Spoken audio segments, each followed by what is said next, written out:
In Here's a progress. decent article, but it's not perfect. From WPR, male-only conscription will undermine Ukraine's war effort.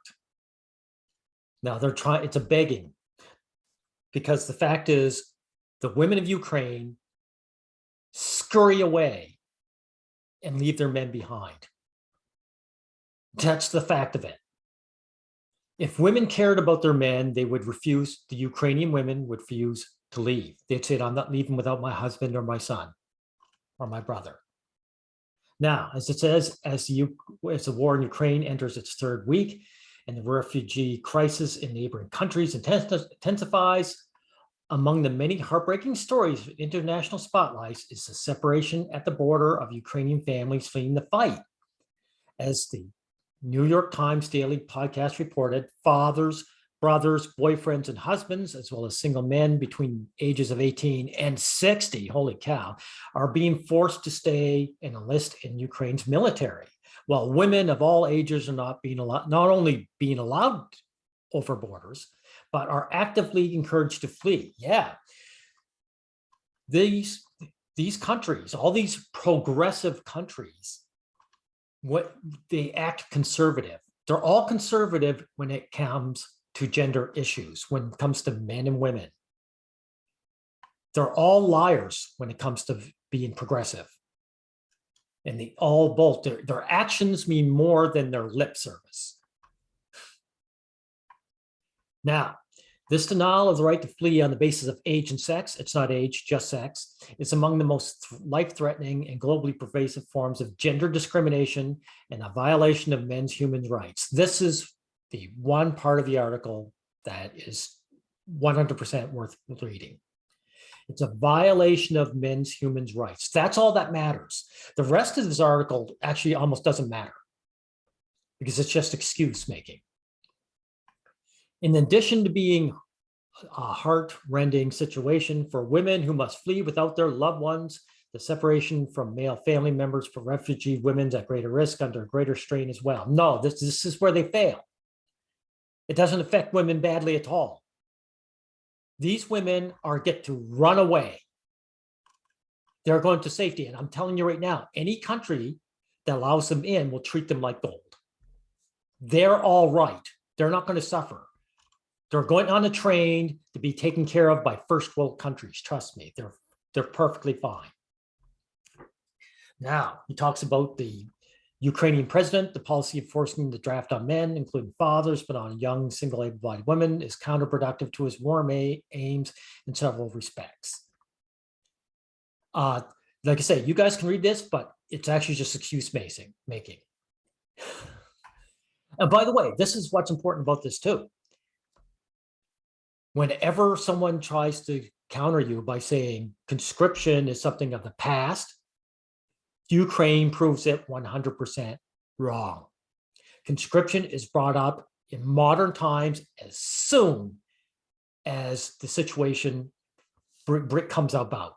As soon as the situation comes up, these countries show their true colors. The people in these countries show their true colors, and they haven't changed one bit. And they're hostile to men and boys and get them to join the war. And it shows you that conscription can show up at any time. And the only reason it won't if men en masse fight against it. Now, let's read a bit of this. I'll get to the important parts. Firstly, the policy is surprising. No, it isn't. It makes perfect sense. Two, given Ukraine is actually among Eastern Europe's most progressive nations at the score. So they're wrong about this, right? It's not surprising. It's not surprising to any man who actually pays attention to how people behave towards us. Any nation that considers themselves progressive is regressive when it comes to men. Progressive nations are regressive to men. They're all male hostile. 10% of the armed forces are already comprised of women. In addition, having opened up 62 combat positions to women in 2016, made women eligible for the draft in 2021. They did make women eligible for the draft. On paper doesn't mean anything. It's practice that matters. And in practice, Women are allowed to ditch their men and their country and scurry away like rats from a sinking ship. That's what practice. That is what is practiced in these countries. Okay. And this is important too. They try to frame it falsely. They say, look, besides opportunity costs, there's a second tactical problem with sex selective conscription siege warfare. It lays a foundation for an opposing army to commit and justify sex selective massacres against non-combatant men and boys down the line. They're wrong about that. This has nothing to do with conscription. They're trying to say it does. All armies do this, period. They always treat the male population as the dangerous ones. Why? Because people are male hostile and they worship women. So they want to kill off all the men and the little boys and keep the women for themselves. This has nothing to do with whether women are conscripted or not. They talk about a massacre of 7,000 unarmed men and boys when the city fell. Exactly. It's standard practice to kill off men and boys, and that is how people behave. It has nothing to do with conscription.